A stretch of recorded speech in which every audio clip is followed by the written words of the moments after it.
Hello, English learners. Welcome back to English Pod. My name is Marco. And I'm Erica. And today we're bringing you part 2 of the presidential farewell speech of President Eisenhower. That's right. So we saw in a previous lesson the beginning of this speech. Now we're going to look towards the end of the speech. Now we must tell you as well that we did change the speech a little bit, right? We changed it a little bit to make it a little bit more comprehensible. And also we did shorten it. The speech isn't this short. We did take out a lot of stuff. All right. So again, Marco, why are we looking at this speech? What are we learning from it? Well, in this last part of the presidential farewell speech, there are a lot of great words that are more difficult and very poetic, so you can use them in different formal circumstances or just to sound a little bit more well-spoken. Yeah. And we also, again, are going to look at some really quite difficult and challenging structures that we hope you can use maybe when you're giving a formal talk or even in your writing if you want to sound quite professional. Okay, very good. So why don't we listen to the dialogue for the first time? Let's listen how President Eisenhower says goodbye, and then we'll come back and look at the words.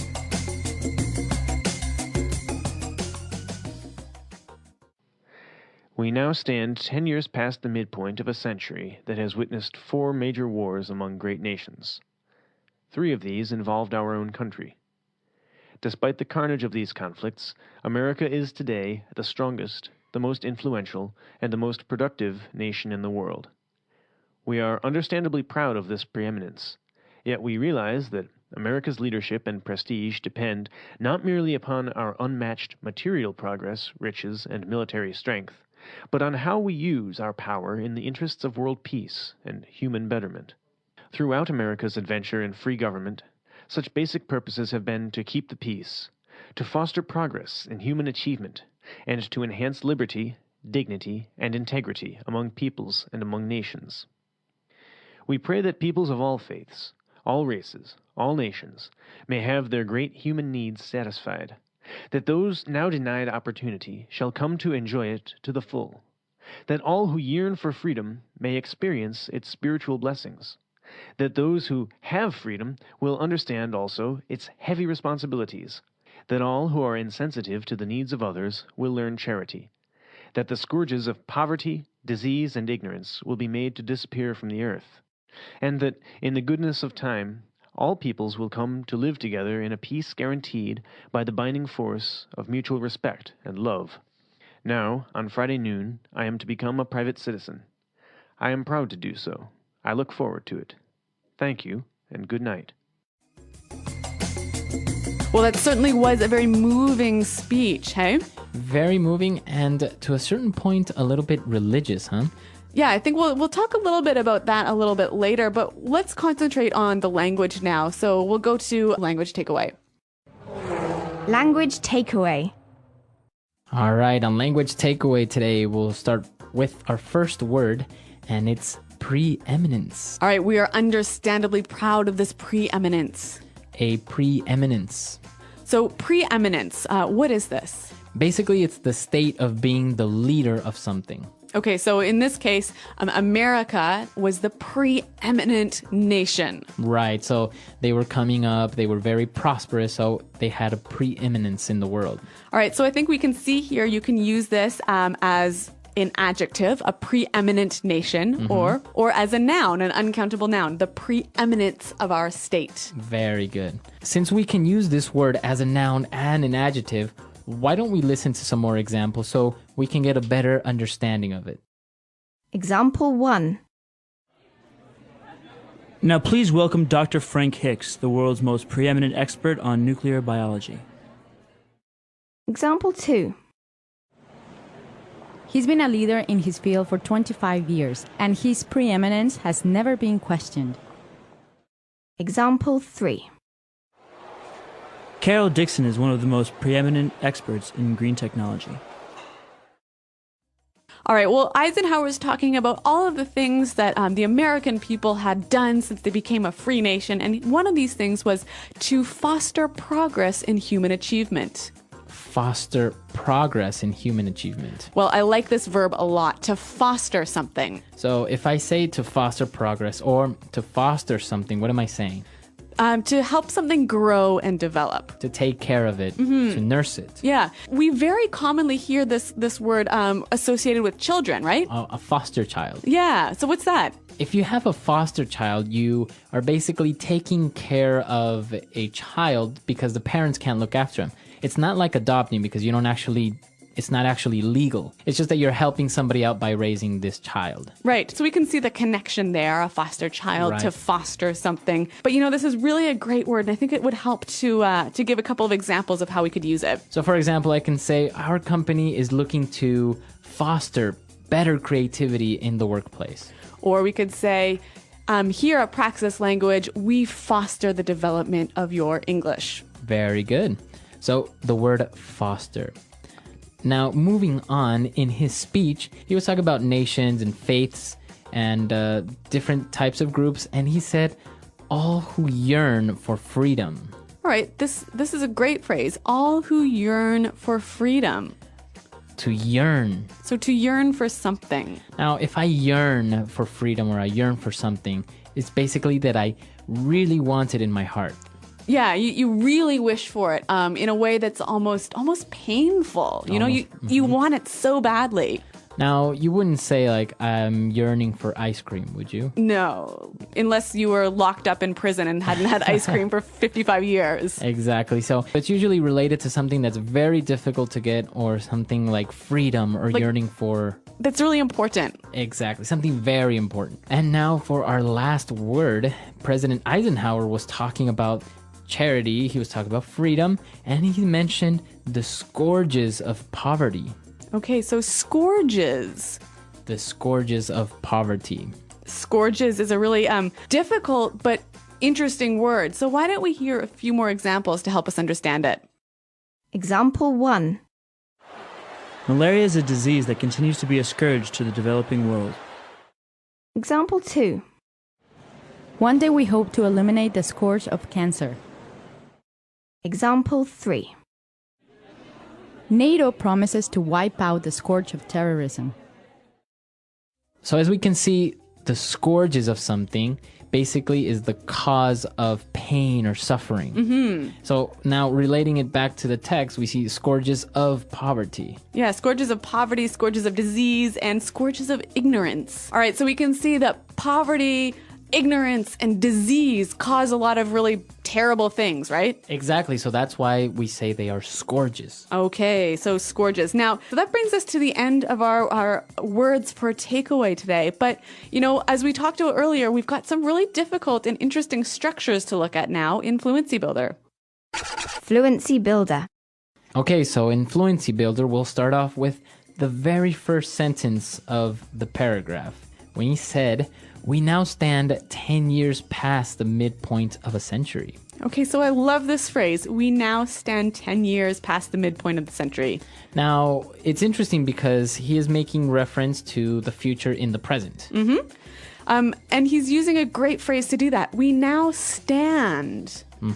Now, we can change it a little bit and use the first part, we now stand, in different circumstances. So why don't we listen to a couple of examples? Example 1. We now stand before you to declare our love and be united in marriage. Example 2. I stand before this court and declare my innocence. Example 3. Together, we now stand before this great challenge and we will fight arm in arm to defeat poverty. All right, so you can see that this is a wonderful phrase to use maybe in a formal speech, right? Right, or a wedding again, or a formal ceremony. Yeah. So, and it gives you this idea, this sort of very poetic image of people sort of almost standing at the cliff, standing before the, some big change that's about to take place. Exactly. So 10 years past the midpoint of a century, the United States has witnessed 4 major wars, right? Okay. And, well, he said, despite the carnage of these conflicts, America is today the strongest, the most influential, and most productive nation in the world. Okay, so a great structure here. Despite the carnage of these conflicts, America today is the strongest, blah, blah, blah, blah, blah. Right. Now, let's look at that first word, despite the carnage of these conflicts. Okay, so carnage, what's that?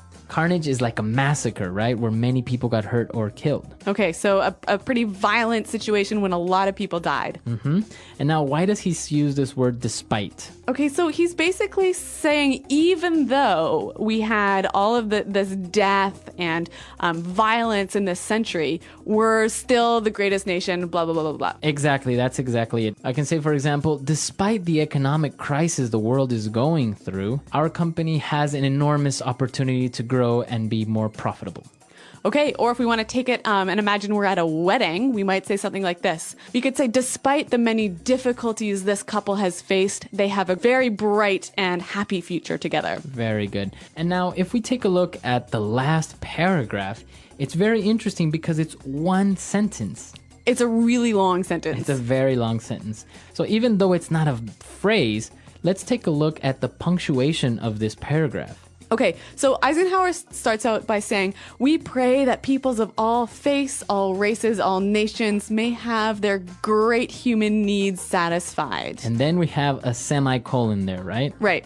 So why do we have a semicolon? Well, here's what he's doing. He's saying, we pray for something. And then he's listing the many different things that he's praying for. Okay, so it's basically a list. Yep. Okay, so we know that when you're writing a list, we commonly use commas between all the things that are in this list. But here, because they are long and complex ideas, a comma is not enough. Right. You need a semicolon. Okay, so we can see here from the text that the semicolon is a great way to separate ideas, big ideas, complex ideas in a list. Exactly. So you can use it and not necessarily have to end your sentence or that each idea become one sentence. You can all just make it in one big sentence. Yep. You know, and actually I remember back to high school, Marco, my teacher told me, hey, if you throw in a few semicolons into your writing and do it properly, you'll really impress people. All right. So this is good advice that you can take and throw in a couple of semicolons, a little bit of commas here and there, and it'll look like you really know how to write. Yep. Okay, so with that in mind, why don't we listen to what Eisenhower wrote one last time?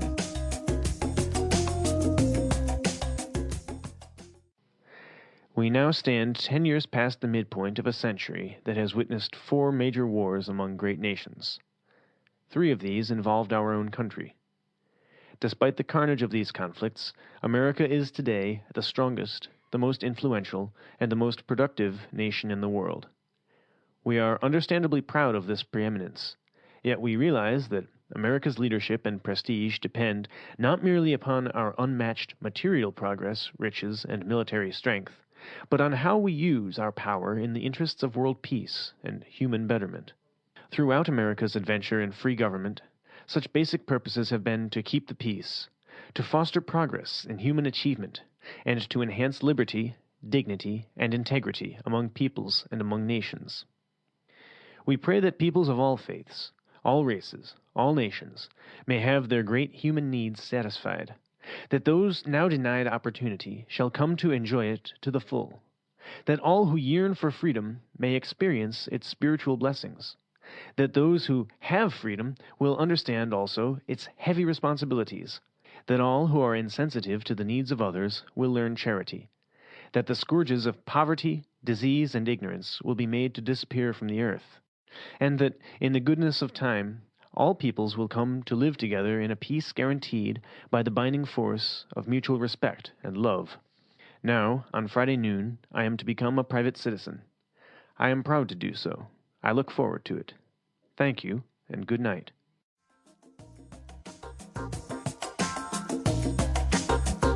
All right, we're back, and we're here again with Pete, our voice actor for the second part of the dialogue. And Pete, we have a couple more questions for you today. Cool. So I hear in Eisenhower's speech that he keeps referencing God. Like he keeps saying, I pray, blah, blah, blah, blah, blah. He said Godspeed, blah, blah, blah, blah, blah. So what's up with that? Why is he talking about God? Well, this is a very interesting question. Traditionally, America has had a really clear boundary between church and state, and you'll hear a lot of rhetoric these days that says, you know, we're a Christian nation and we were founded as a Christian nation. Well, that's baloney. Baloney, so it's not true. At the time when the country was founded 200 years ago, it was overwhelmingly Christian. If the founding fathers, as we call them, like George Washington and them, if they had wanted a Christian nation, they could have had it. They explicitly did not. And a lot of people since then have gotten that confused. And now when we have a very large Muslim population, we have Buddhists, we have people in all various different kinds of Mormonism and everything, it's even less possible now. So I'm kind of baffled when I hear people say that America is a Christian nation. But you even have it now in the coins, or on the money, right? It says, "In God we trust." Right. That started in the early 20th century. I think that was Teddy Roosevelt era. He opposed that. Roosevelt was really opposed to that. But and then what happened? They approved it. Yeah, and people said later, like Eisenhower talking about this stuff. In America we have something called the Pledge of Allegiance, which I don't think you guys probably have. Not in Canada. yeah. Obviously, you wouldn't do it to America, but to your own. It's kind of like a salute to the flag, right? Yeah, it's a little bit nationalist. I did it growing up. You put your hand over your heart and you face the flag and you say, "I pledge allegiance to the flag of the United States of America and to the republic for which it stands, one nation under God, indivisible, with liberty and justice for all." That part about one nation under God, that was added in the 50s as a kind of a way of showing that America is not, quote unquote, a godless communist country. Wow. Yeah, because communism teaches, no religion, and so they make sure we're not communists, Okay, but we don't think that, right? Yeah, I mean, I'm all about tolerance, so I think that's kind of absurd.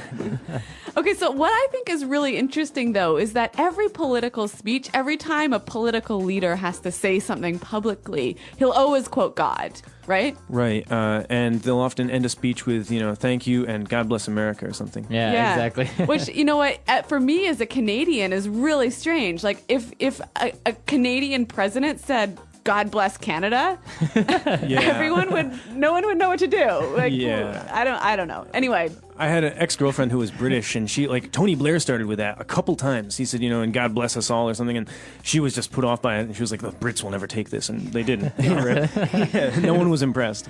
All right, well, an interesting feature of American history, politics, and society. So Thanks for that insight, Pete. Cool, my pleasure. Yeah, and if you guys have any comments or any suggestions about this lesson or any upcoming lessons, just let us know. Or American politics in general. Cool. I'll try to stop in on the forum and see if I can answer a question or two. That would be awesome. So visit us at EnglishPod.com, and Marco, myself, and Pete are around to answer your questions. All right, we'll see you guys there. Thanks for downloading, and goodbye. Bye.